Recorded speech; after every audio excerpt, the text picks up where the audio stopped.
ఆపలేరు. Nobody can stop this flow. Hallelujah, hallelujah. రాసిన రెండవ పత్రిక 2వ అధ్యాయం. తెస్సలోనికైలకు రాసిన రెండవ పత్రిక 2వ అధ్యాయం 3వ వచనం చదువుదాం. 3వ వచనం. తెస్సలోనికైలకు రాసిన రెండవ పత్రిక 2వ అధ్యాయం 3వ వచనం చదువుకున్నాం. మొదట భ్రష్టత్వము సంభవించి నాశన పాత్రుడకు పాప పురుషుడు బయలుపడితేనే గాని ఆ దినము రాదు. ఎలా అంట? ఆ దినము అంటే ఇది ఎటువంటి దినము? ఒక మాట మనకు అర్థం అవ్వడం కోసం మొదటి వచనంలో మొదటి మాట చూడండి. సహోదరులారా, ప్రభు దినం ఇప్పుడే వచ్చినట్టుగా, ప్రభు దినము ఇప్పుడే వచ్చి ఉన్నట్టుగా ఎవరైనా చెప్తే నమ్మద్దు అని చెప్తూ ఆ దినం గురించి మాట్లాడుతున్నారు. ఇప్పుడు ఆ దినము అంటే ఇది ఏ దినం? ప్రభు దినం. పలకండి, ఏ దినం? ప్రభు దినం. ఆ దినం అంటే ఇక్కడ ప్రభు దినం. ఆమేన్. ఇప్పుడు ప్రభు దినం గురించి చెప్తూ కొన్ని ముఖ్యమైన విషయాలు పౌలు గారి ద్వారా ఇప్పుడు బయలుపరుస్తున్నారు పరిశుద్ధాత్ముడు. ఏమిటంట ఆ విషయం? చూడండి. మొదట భ్రష్టత్వము సంభవించాలి. ఏదైనా భ్రష్టత్వం అన్నామంటే అది దిగజారిన అనుభవం. భ్రష్టత్వం అంటే ఇక పాడవడంలో, అంతకంటే నాశనం అవడంలో, అంతకంటే ఇంకా డీరేంజ్ ఇంకొకటి లేదన్నమాట. భ్రష్టత్వము అంటే అంత అంత అంత అంత భయంకరమైన నాశనం అని చెప్పాలి. అటువంటి భ్రష్టత్వం మొదట సంభవించాలి. సంభవించి జరిగి ఏమవ్వాలట? నాశన పాత్రుడగు పాప పురుషుడు. ఆ మాట ఏం పలకద్దు, అండర్లైన్ చేస్తే చాలు. నాశన పాత్రుడగు పాప పురుషుడు. నాశన పాత్రుడగు పాప పురుషుడు అంటే కింద ఫుట్ నోట్ లో చూడండి, ధర్మ విరుద్ధ పురుషుడు. ఎవరి ధర్మ విరుద్ధ పురుషుడు? ఎవరు ఈ నాశన పాత్రుడగు పాప పురుషుడు? ఎవరు అంటే ధర్మ విరోధముగా రాబోతున్న లేదా ముందు ఉండి ఇప్పుడు రావడానికి సిద్ధంగా ఉన్న ఆ క్రూర మృగమైన జలముల మీద నుండి బయటికి వచ్చే ఆ క్రూర మృగమే ఈ ధర్మ విరోధమైన పాప పురుషుడు.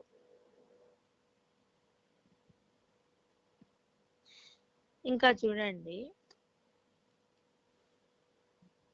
4వ వచనం. ఏది దేవుడు అనబడునో, ఏది పూజింపబడునో దానినంతటిని ఎదిరించుచు దానికి అంతటికి పైగా వాడు తన్ను తానే హెచ్చించుకొనుచు తాను దేవుడినని తన్ను కనపరుచుకొనుచు దేవుని ఆలయంలో కూర్చుండును గనుక ఏ విధముగానైనను ఎవడును మిమ్మును మోసపరచనీయకుడి. గమనించండి,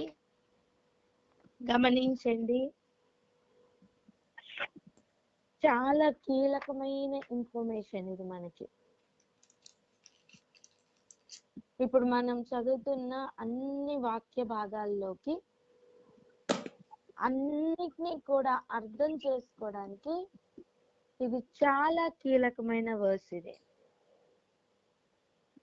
ఈ రాబోతున్న కాలంలో ఈ నాశన పాత్రుడకు పాప పురుషుడు చేయబోతున్న కార్యం ఏంటి అంటే ఏది దేవుడు అనబడునో, ఏది పూజింపబడునో దానిని అంతటిని ఎదిరిస్తాడట. కొంచెం గమనిద్దాం. దీనినే ప్రకటన గ్రంథంలో మనకి ఎలా రాశారంటే దేవదూషణ నామము లేదా దూషిస్తున్న అనుభవం గురించి రాశారు. చూడండి, ప్రకటన గ్రంథం 13వ అధ్యాయం 5వ వచనం ఒక్కసారి చదవండి. ప్రకటన దంభపు గ్రంథం మాటలను 13వ అధ్యాయం 5వ దంభపు మాటలను దేవదూషణలను పలుకు ఒక నోరు దానికి ఇయ్యబడెను, మరియు 42 నెలలు తన కార్యము జరుపున అధికారము దానికి ఏర్పాటాయెను. అది చూసారా, దంభపు మాటలు, ఇంకా దేవదూషణములు పలుకు నోరట. ఎప్పుడు దేవుడు అనిన వానిని దూషిస్తున్న ఒక నోరు దానికి ఇయ్యబడెను. ఎంతకాలం? 42 నెలలు. 42 నెలలు అంటే 3.5 సంవత్సరములని మనం చెప్పుకున్నాం.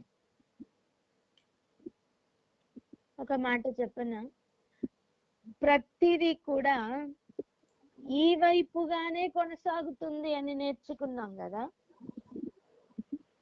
ఇప్పుడు ఒక ప్రతిమ నిలవబెట్టినా, ఇదిగో ఈ పెద్ద ప్రతిమ రాబోతుంది, దాని కొరకు ప్రపంచాన్ని ప్రిపేర్ చేస్తున్న అనుభవం. ప్రతిమలు నిలవబెట్టి అందరూ మొక్కాలి అని చెప్పుతున్న అనుభవం. మళ్ళా ప్రపంచం అంతటినీ కూడా మరి ఏది నిలవబెడితే దానిని మొక్కే అనుభవంలోనికి తీసుకుని వెళ్తున్న శాంపుల్ అన్నమాట. ప్రపంచాన్ని ప్రిపేర్ చేస్తున్న అనుభవం. ప్రపంచాన్ని దేనికి ప్రిపేర్ చేస్తున్నాడు తెలుసా అపవాది? నిజానికి ఒక మాటలో చెప్పాలంటే తను ఏ ఆట ఆడితే ఆ ఆట కొనసాగడానికి, ప్రపంచం అంతటినీ కూడా మోసపుచ్చడానికి, వీలుగా ఉండడానికి అలవాటు చేస్తున్నాడు. ఒక రింగ్ మాస్టర్ కనుక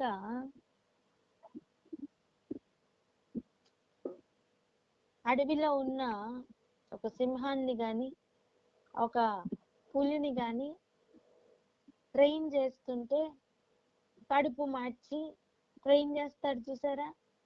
అలా ప్రపంచంలో ఉన్న ప్రజలందరినీ కూడా కడుపును చూపించి, అర్థం ఏ కడుపు, ఆకలిని చూపించి ప్రపంచాన్ని తన వశంలో The ఉంచుకుని person you are speaking with has put your call on hold. Please stay on the line. మీరు మాట్లాడుతున్న వ్యక్తి మీ కాల్ ను హోల్డ్ లో ఉంచారు. దయచేసి లైన్ లో వేచి ఉండండి. आप जिस व्यक्ति से बात कर रहे हैं उसने आपकी कॉल को होल्ड पर रखा है. कृपया लाइन पर बने रहें. The person you are speaking with has put your call on hold. Please stay on.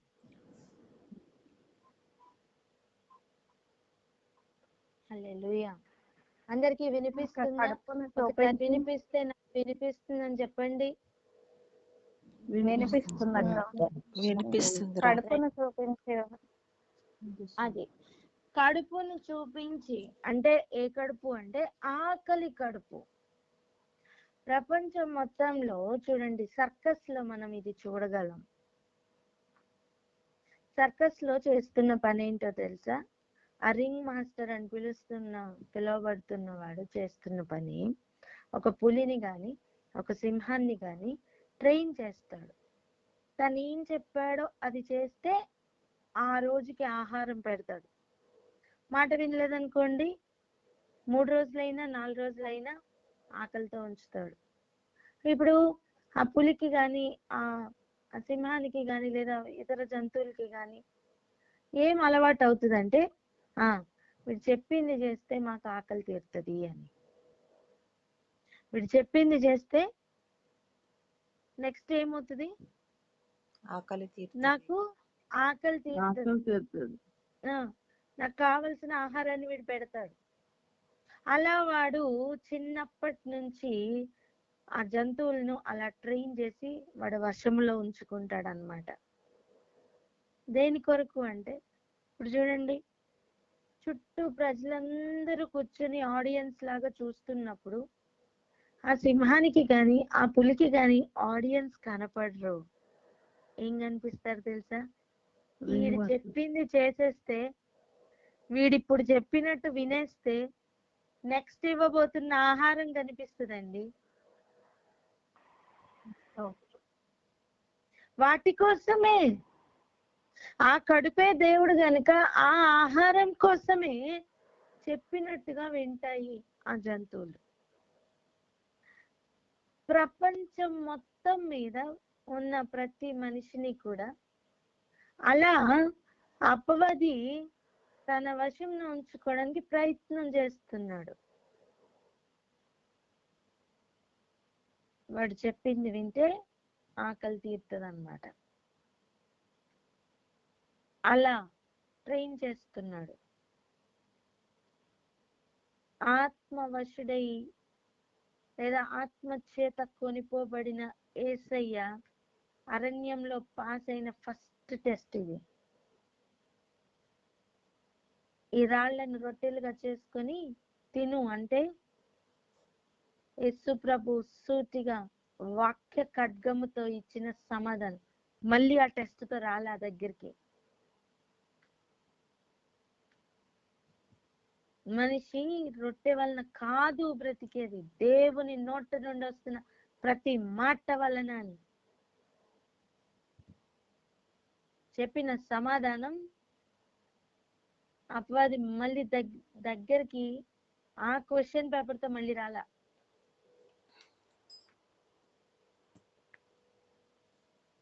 అంటే ఇక్కడ విషయం ఏంటంటే, ప్రతి ఏరియాలో వాడు ప్రపంచాన్ని మోసగిస్తూ వాడు అనుకుంటున్న ఒక లెవెల్లోనికి వాడు చెప్పిన చేష్టలు చేయడానికి ప్రపంచాన్ని ఒక దారిలోకి తీసుకుని వెళ్తున్నాడు. దానికి వాడు వాడుతున్న ఆయుధం ఆకలి కడుపు. చెప్పండి ఏంటి? ఆకలి కడుపు. ఆకలి కడుపు.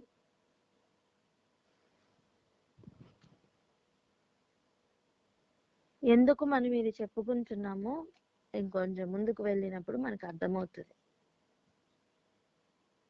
ఇప్పుడు చూడండి, వీడి గురించి చెప్పుతున్నప్పుడు లేదా ఈ పాప పురుషుడు గురించి చెప్పుతున్నప్పుడు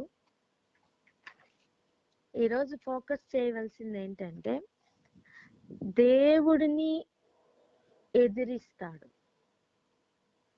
చూడండి, తెస్సలోనికీయులకు రాసిన 2వ పత్రికలో మొదటి మాట 4వ వచనంలో చూడండి, ఏది దేవుడు అనబడునో ఏది పూజింపబడునో దానంతటిని ఎదిరిస్తాడు.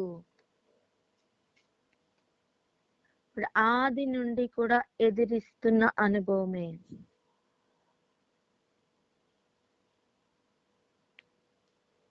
ఆది నుండి ఎదిరిస్తున్న అనుభవంలో యెహోవా ఎదిరిస్తూ అనుభవంలో ఎవరున్నారండి?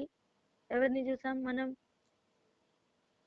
ఒక క్యారెక్టర్ ని చూపించాం కదా ఆది కాండంలో, నిమ్రోద్.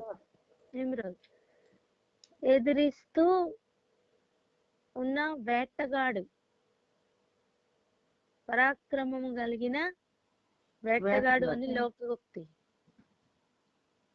కానీ దేవుణ్ణి ఎదిరిస్తున్న అనుభవం కలిగిన నిమ్రోదు.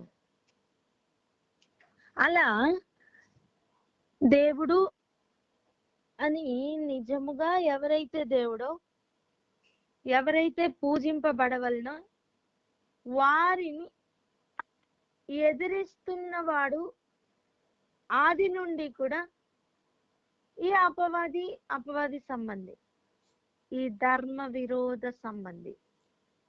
ఎవరు చెప్పండి? ధర్మ విరోధ సంబంధం. ధర్మ విరోధ సంబంధి. వీనికి ఉన్న క్యారెక్టర్ చూసాం కదా. ఇక 13వ అధ్యాయంలో ఆ మాటను చదువుదాం.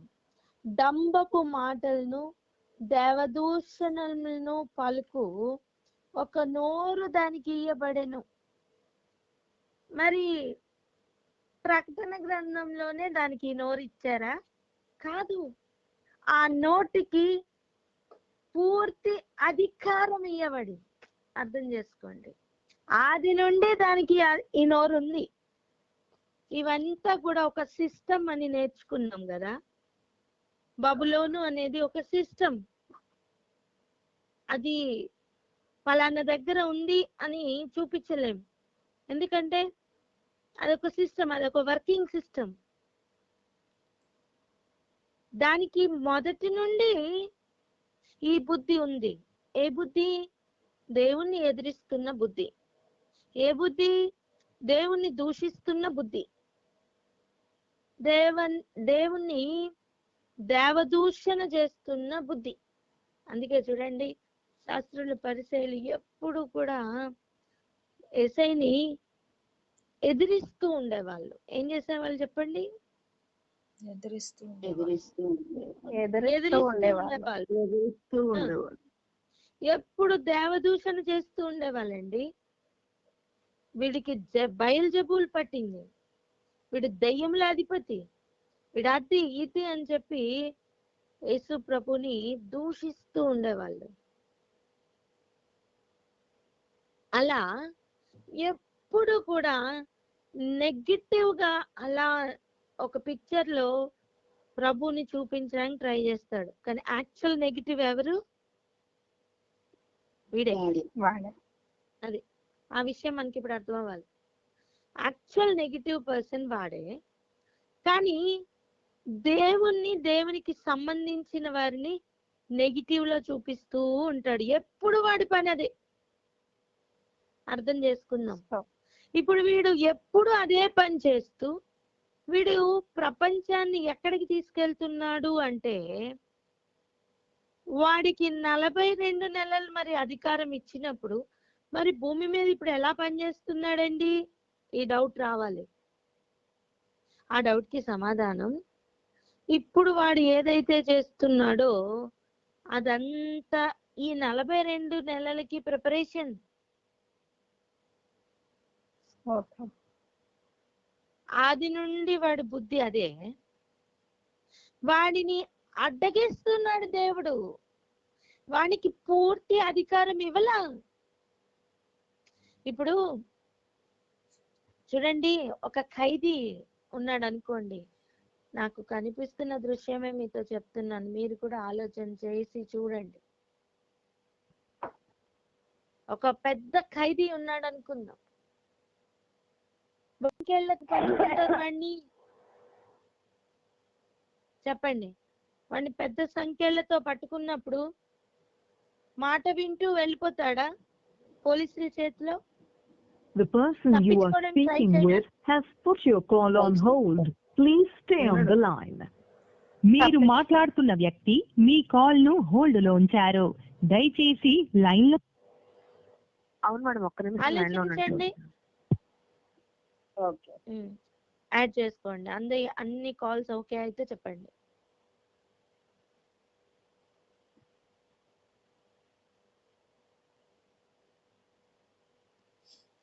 కాల్స్ అన్ని ఓకే అయితే చెప్పండి మా.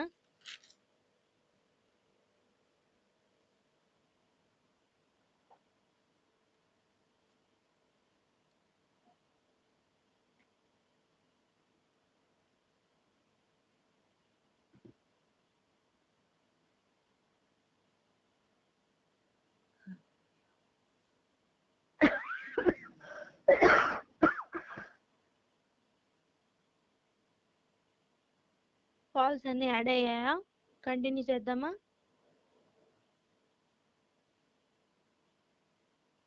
అక్క ఉన్నారా? నేను ఉన్నానురా. పద్మ సిస్టర్ అనుకుంటా. పద్మ సిస్టర్ కాల్ యాడ్ చేసుకుంటున్నట్టున్నారు.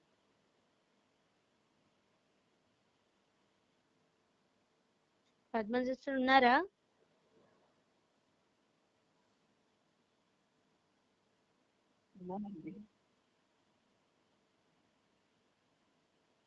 ఉన్నారంట.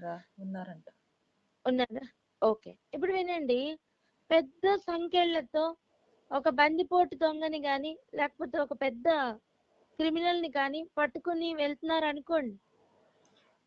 వాడు తప్పించుకోవడానికి ట్రై చేస్తాడు. మీరు గమనించండి, ఏ చిన్న సందు దొరికినా వాడు పారిపోవడానికి ట్రై చేస్తాడు.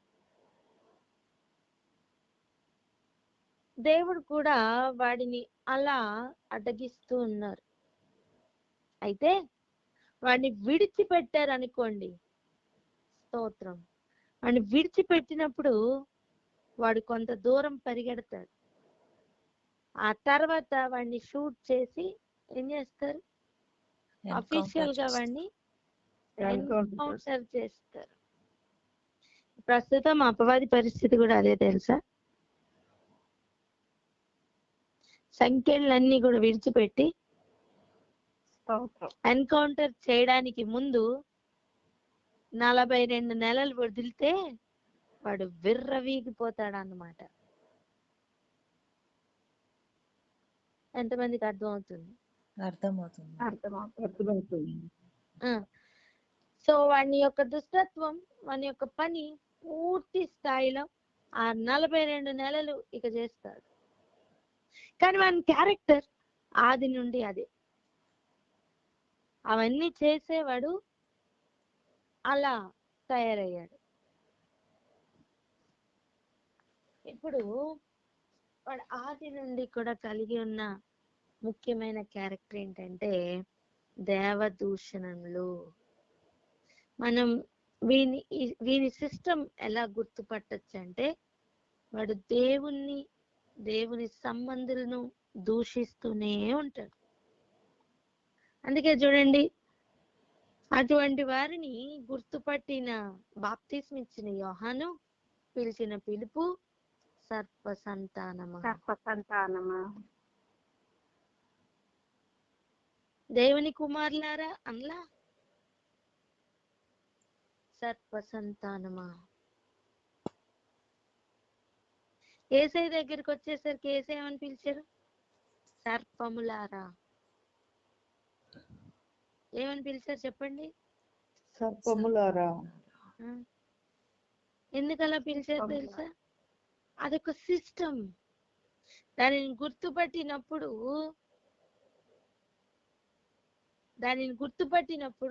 అవి కనిపిస్తాయి. ఎలా అంటే, ఒక ఎగ్జాంపుల్ చెప్తా చూడండి, అప్పుడు మనకి బాగా అర్థమవుతుంది. ఇప్పుడు ఒక క్యాన్సర్ పేషెంట్ ఉన్నారనుకోండి. ఎవరు? ఏ పేషెంట్?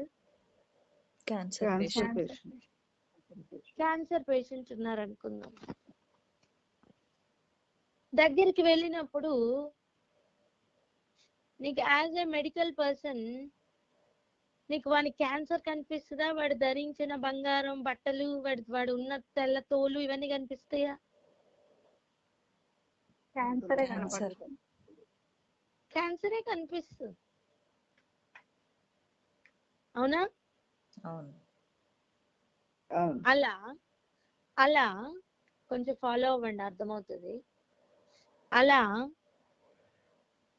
పరలోకంలో నుండి భూమి మీదకి చూసినప్పుడు ఆ ఒరిజినల్ ఇష్యూ ఏంటో కనిపిస్తుంది. మనకి కంటికి బంగారంగానే కనిపిస్తుంది, కానీ పరలోకంలో ఆ వ్యూలో చూస్తే, అంటే ఎలా చెప్పాలంటే, ఆ నేత్రాలతో, ఆ సైట్ తో, ఆ కంటి చూపుతో చూస్తే బంగారం మీద ఉన్న తుప్పు కనిపిస్తుంది. హల్లెలూయా. అర్థమవుతుందా?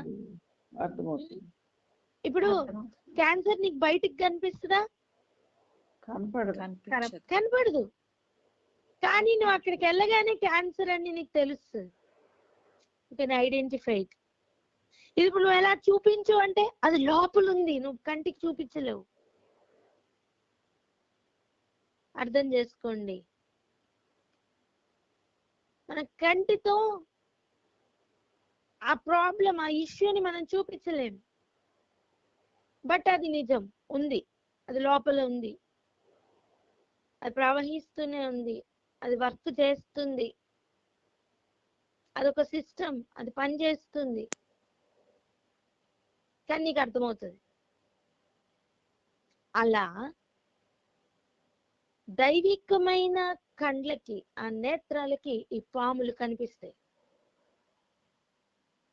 అది నువ్వు బయటికి చూపించు అంటే ఆ నేత్రంలో ఉన్న వరకే కనిపిస్తుంది. మీకు అర్థమైందా? అర్థమైంది. అర్థమైంది. ఇప్పుడు క్యాన్సర్ పేషెంట్ దగ్గరికి వెళ్ళి నీకు క్యాన్సర్ ఉంది అని చెప్తే వాడు ఏమంటారు, నాకా, నేను బాగానే ఉన్నాను, నాకే ఉంది అంటారు ఫస్ట్ డయాగ్నోజ్ అయినప్పుడు. అలా లోపల ధర్మ విరోధమైన పని జరుగుతున్నా మనం యాక్సెప్ట్ చేయలేము. చెప్తున్న విషయం ఏంటంటే అపవాది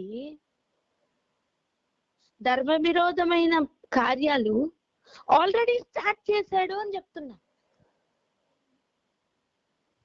నమ్మరా? రండి చూద్దాం. తెస్సలోనికీయులకు రాసిన 2వ పత్రిక 2వ అధ్యాయం 7వ వచనం చదవండి. తెస్సలోనికీయులకు రాసిన పత్రిక 2వ అధ్యాయము 2వ తెస్సలోనిక 2వ అధ్యాయము 7వ వచనం. ధర్మ విరోధ సంబంధమైన మర్మము ఇప్పటికే క్రియ చేయుచున్నది గాని ఇది వరకు అడ్డగించుచున్న వాడు మధ్య నుండి బడు వరకే అడ్డగించును. అప్పుడు చాలరా, ఇప్పుడు ఆలోచించండి. ధర్మ విరోధ సంబంధమైన మర్మం ఇప్పటికే క్రియ చేస్తుంది. అర్థమవుతుందా? ఆల్రెడీ అది వర్కింగ్ లోనే ఉంది. ఎలా గుర్తుపట్టాలి? ఒక్కటే ఒక క్లూ ఏంటి తెలుసా? ఏది నిజముగా దేవుణ్ణి దూషిస్తున్న అనుభవంలో ఉంటది ఈ ధర్మ విరోధ సంబంధమైన నాశన పాత్రుడి యొక్క అనుభవం. అదొక సిస్టమ్. చూడ్డానికి అందరు ఒకలాగే కనిపిస్తారు, బట్ నీకు మాత్రమే తెలుసు క్యాన్సర్ ఎవరిలో ఉందో. నువ్వు చెప్తే తప్ప, నువ్వు ఐడెంటిఫై చేస్తే తప్ప వేరెవరికి తెలీదు. అవునా కదా? చెప్పండి అమ్మా. అవును. అవునా కదా? సేమ్ వే బాప్తిస్మ ఇచ్చిన యోహాను ఫస్ట్ డయాగ్నోస్ చేశాడు, ఫస్ట్ గుర్తుపట్టాడు. ఎట్లా? సర్పసంతానమా. బయటికి చూడడానికి అందరూ ధర్మశాస్త్రాన్ని హ్యాండిల్ చేస్తున్న వాళ్ళే, బయటికి చూడటానికి అందరు ఇశ్రాయేలీలే, అందరు యూదులే. ధర్మ విరోధ సంబంధమైన క్రియ అలాగే ఉంటది. గుర్తుపట్టడం చాలా కష్టం.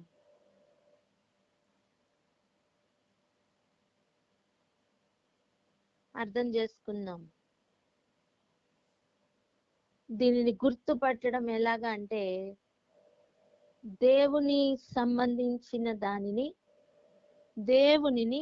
దేవునికి సంబంధించిన వారిని దూషించడమే దీని పని. అలానే మనం గుర్తుపట్టగలం. ఫలము వలన గుర్తుపట్టగలం. ఫలము వలన గుర్తుపట్టగలం. ఇక ఆలోచించండి. డంబపు మాటలు ఉంటాయి. ఏముంటాయి చెప్పండి? డంబపు మాటలు ఉంటాయి. డంబపు మాటలు, అనవసరమైన డంబం. ఇప్పుడు ఆలోచించండి. అడ్డగించుచున్న ఒక అనుభవం, బంధించి సంఖ్యలతో బంధించిన అనుభవం ఉంది గనుక, అడ్డగిస్తున్న అనుభవం ఉంది గనుక పూర్తి స్థాయిలో ఈ డంబం బయటికి రావట్లేదు. కానీ దేవుడు అనుమతించి వదిలిపెడుతున్న కాలం ఒకటి రాబోతుంది. ఆ టైమే ఈ 42 నెలలు. అప్పటి వరకు దాని దుష్టత్వం చూపిస్తూ ఉంటది. ఎంతవరకు? కొంతవరకే. చెప్పండి, కొంతవరకే అని. కొంతవరకే. కొంతవరకు. ఆ, కొంతవరకే దాని డంబం చూపిస్తూ ఉంటుంది. కానీ డంబం లోపల లోపల లోపల లోపల పెరిగి పెరిగి పెరిగి పెరిగి వస్తుంది అన్నమాట. అర్థమవుతుందా? అర్థమవుతుంది. మీరు ఏ క్యారెక్టర్ అన్నా చెప్పండి, పొగరు పెరిగి పెరిగి పెరిగి పెరిగి వస్తుంది. గర్వం పెరిగి పెరిగి పెరిగి పెరిగి తారాస్థాయికి చేరుతూ ఉంటది. అని చూసారా?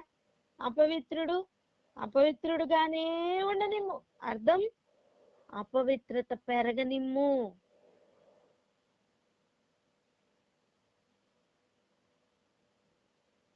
అలా లోపల లోపల దాని దాని ఒరిజినల్ క్యారెక్టర్ అలా పెరిగి పెరిగి పెరిగి పెరిగి వస్తుంది అన్నమాట.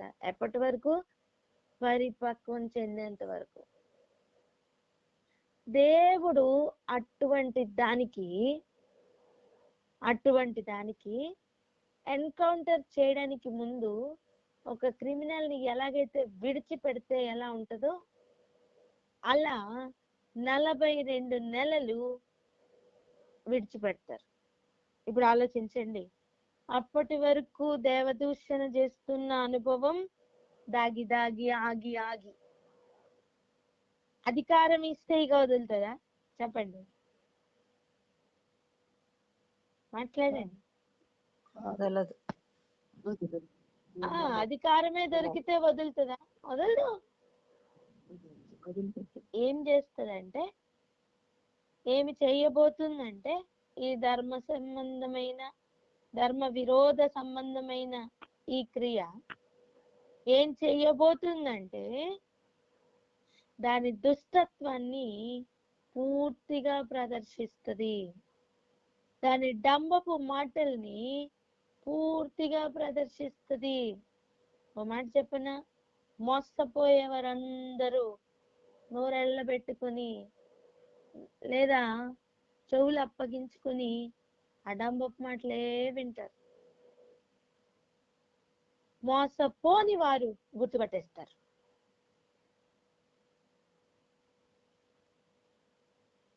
ఎలా గుర్తుపడతారు? Very simple. క్యాన్సర్ పేషెంట్ గురించి మనం మాట్లాడుకున్నాం కదా, లోపల క్యాన్సర్ దాగి ఉన్నంత వరకు గుర్తుపట్టడం కష్టం. క్యాన్సర్ పూర్తి తారాస్థాయికి చేరిందండి, మెట్స్ లోకి వెళ్ళిపోయింది. ఇప్పుడు ఆలోచించండి, ఆ పేషెంట్ గుర్తుపట్టడం ఈజీ కాదా?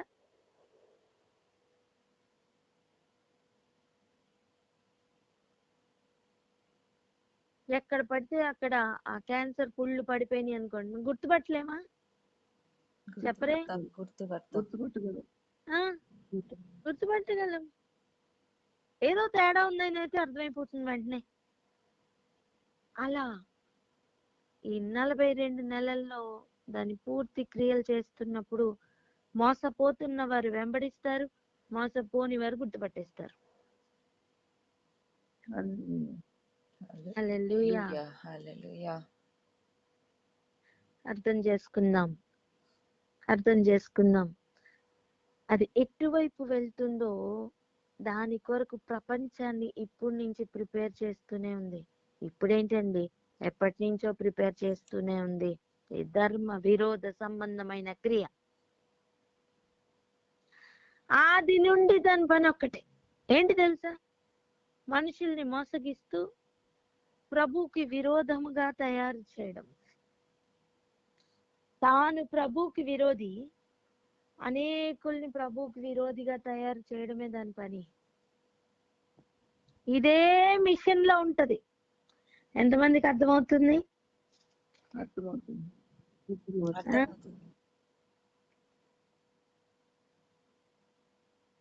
ఆది నుండి కూడా వానికి ఉన్న పని ఒక్కటే. ఒక మాట చూడండి, ప్రకటన గ్రంథం 20వ అధ్యాయం 10వ వచనం మొదటి మాట చూడండి. వారిని మోసపరిచిన అపవాది. మరొకసారి చెప్పరా రెఫరెన్స్?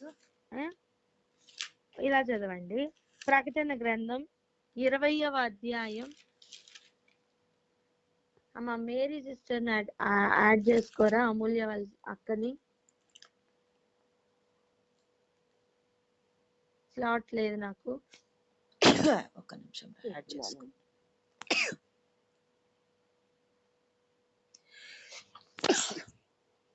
Excuse me.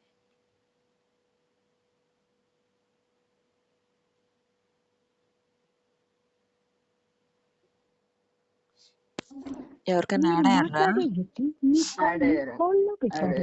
దయచేసి లైన్లో వేచి యాడ్ అయ్యారా?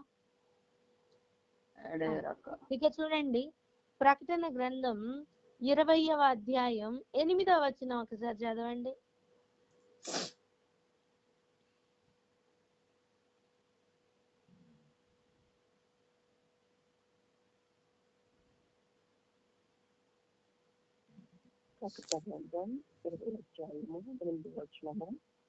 భూమి నలుదిశల యందు జనములలో లెక్కకు సముద్రపు ఇసుక వలె ఉన్న గోగు మాగోగు అను వారిని మోసపరచి వారిని యుద్ధములకు పోగు చేయుటకై వాడు బయలుదేరును. ఆది నుండి వాడి పని ఒక్కటే, మోసపరచడమే. ఏదైనా వనంలో అవన్ ఏం చేశాడు? మోసపరిచాడు. అవని యేసయ్య లేదా యెహోవా దేవుడు అడుగుతూ ఉన్నారు, అవ్వ ఏం చేస్తావని. చూడండి, స్త్రీ చెప్పిన సమాధానం ఏంటి? 13వ వచనం, 3:13. స్త్రీ ఏం చెప్తుంది? సర్పము నన్ను మోసపుచ్చినందున తింటిని. ఎవరు మోసపుచ్చారు? మీరు మాట్లాడుతున్న వ్యక్తి మీ కాల్ ని హోల్డ్ లో. ఎవరు మోసపుచ్చారు? సర్పము నన్ను మోసపుచ్చినందున నేను తింటిని. ఆది నుండి ప్రకటన గ్రంథం వరకు వాడి పని ఒకటే, మోసపుచ్చడం.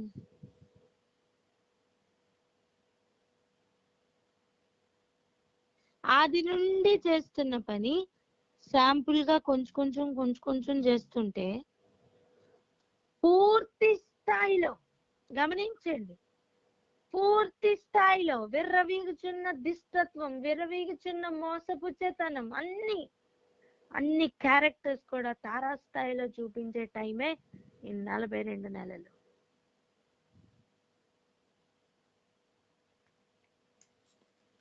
అలాంటి సమయం దేవదూషణ అధికమవుతుంది. ఈరోజు మనం నేర్చుకుంటున్న పాఠం ఏంటి తెలుసా? ఇదిగో, ఇప్పుడున్న శాంపుల్ టైంలో కూడా దాంతో సంబంధం కలిగి ఉండొద్దు. పక్కవారితో చెప్పండి, దాంతో మనకి పాలి లేదు అని. దాంతో మనకి పాలి లేదు. దాంతో మనకి సంబంధం లేదు అని ఈరోజు తీర్మానం తీసుకోవాలి. దేవునిని దూషించే పనిలో మనం ఉండకూడదు. ఉన్నామా? ధర్మ విరోధ సంబంధమైన క్రియలో పాలివారు.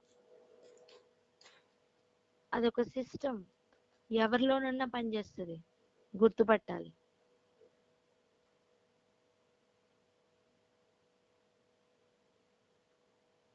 ఎర్లీ డయాగ్నోసిస్ ఎంత మంచిదో కదండి. అట్లనే ముందుగానే గుర్తుపట్టడం మంచిది. దానికి ఉన్న మెయిన్ క్యారెక్టర్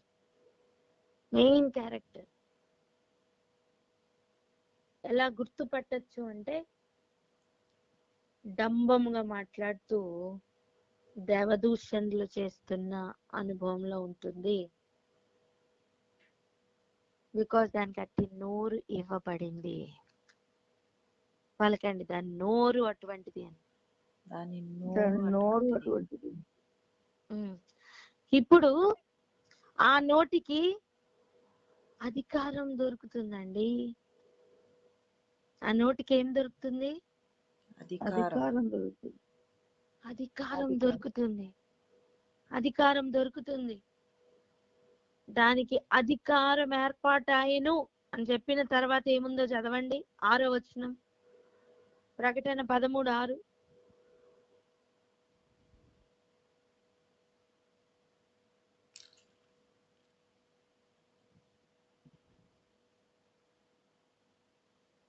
గ్రంథం 13వ వచనం 6వ వచనం. కనుక దేవుని ఆయన నామమును ఆయన గుడారమును పరలోక నివాసులను దూషించుటకును అది తన నోరు తెరచును. అది దానికి ఆల్రెడీ ఆ నోరుంది, కానీ పూర్తి స్థాయిలో దాన్ని ఓపెన్ చేయనివ్వల దేవుడు. కానీ ఈ 42 నెలలు అలా ఉండదు. పరలోక నివాసులతో సహా అది దూషించుటకు నోరు తెరుస్తుందట. అంటే ఇప్పుడు ఆలోచించండి, ఇప్పుడు జరుగుతుంది శాంపులే, నథింగ్ అన్నమాట. ఏంటండి ఇప్పుడు జరుగుతుంది? నథింగ్, అసలేం లేదు, శాంపులే. అది దూషించడం నిజంగా స్టార్ట్ చేసినప్పుడు ఆయన నామమును దూషిస్తుంది, ఆయన గుడారమును దూషిస్తుంది, పరలోక నివాసులను దూషిస్తుంది.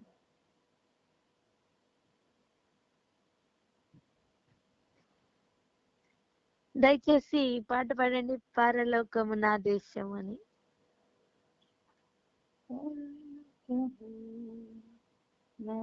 దేశము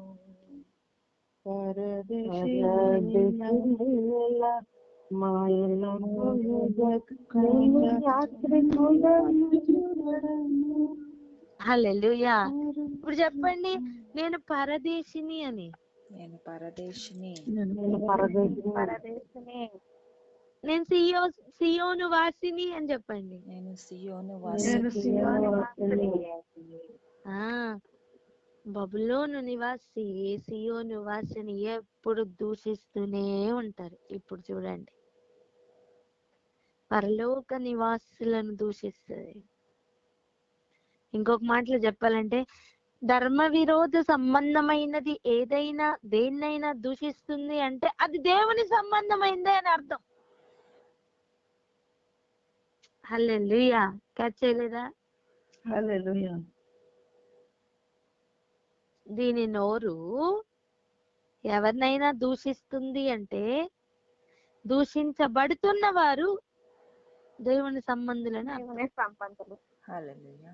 హల్లెలూయా. హల్లెలూయా. ఈ సత్యం అర్థమైతే యేసయ్య లోకంను జయించారు, ఆయన బిడ్డలు కూడా జయించడం సాధ్యమవుతుంది. ఆమేన్. ఆమేన్. హల్లెలూయా.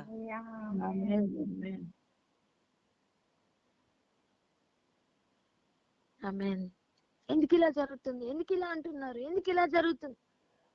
నాన్న వాళ్ళు అందుకే పుట్టారు, వాళ్ళు ఆ మిషన్ లోనే ఉంటారు, వాళ్ళు ఆ సిస్టమ్ కి సంబంధించిన వాళ్ళు. గుర్తుపట్టు.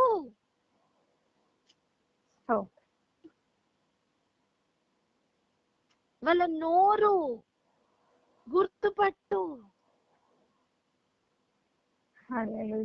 ఈరోజు ప్రశ్న ఏంటో తెలుసా? మన నోరు అలా ఉండకూడదు. అలా ఉంటే మనం ఎవరి సంబంధం? అపవాది సంబంధం.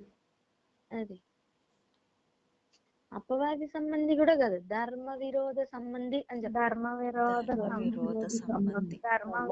సంబంధి. అది ఆ సిస్టమ్ కి సంబంధించిన వాళ్ళమని అర్థం. ఈరోజు మన హృదయాల్ని పరిశీలించుకుందాం, మన జీవితాల్ని పరిశీలించుకుందాం. ఎటు వెళ్తున్నాం, మనం ఎలా బ్రతుకుతున్నాం? జాగ్రత్త కలిగి ఉందాం. ఈ పనిలో మనకి పాలి లేదు, ఈ పని కొరకు దేవుడు మనల్ని పిలుచుకోలేదు. ఇందులో నుంచి బయటికి రమ్మని పిలుస్తున్నారు. బబులోను విడిచి బయటికి రా అంటే అర్థం అవన్నీ నీ సంబంధమైనవి కాదు. You're out of it. నువ్వు పరదేశివి, రా అందులో నుంచి బయటికి.